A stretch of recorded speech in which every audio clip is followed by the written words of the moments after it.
Hello everybody. In continuation with previous lecture, peculiarity of regional grids in India.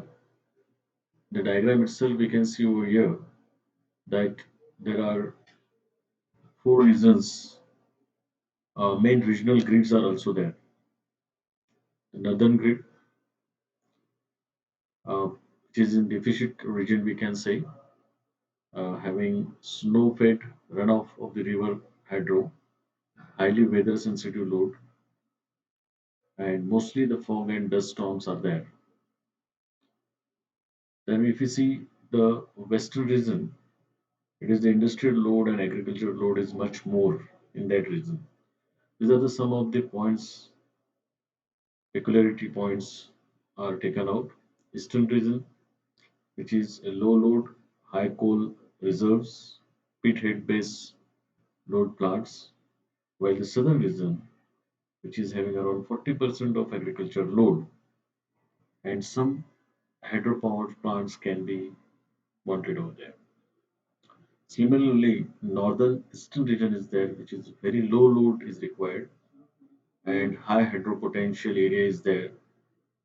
Okay, but since it is having a hilly area, so evacuation problems are there in this region.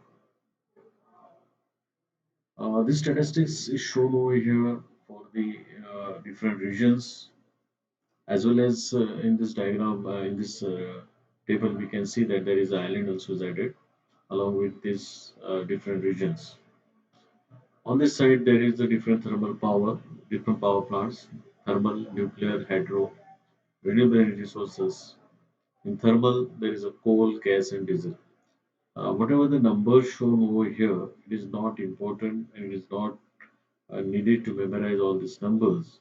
But just have a look, just for the analysis purpose, this table is given over here. So, in northern region, the nuclear power generation is so much, hydro is so much, and renewable energy sources is so much. So, grand total is 76,000 around. So, as compared to the northern region, from this grand total, we can find out the western region is having much more power production, that is around 1 lakh in terms of megawatt. Then it is a northern, then it is a southern, and then it is a eastern, then northeastern, and then is the island. So on island also the power generation is taking place. Okay.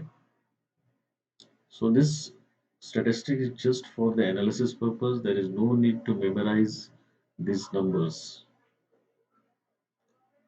Similarly, uh, there are the these are the all India installed capacity sector wise, center, state, private.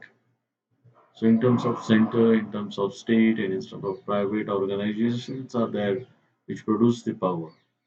So just from going from the grand total, we can find out that around 74,000 is the power production from the central.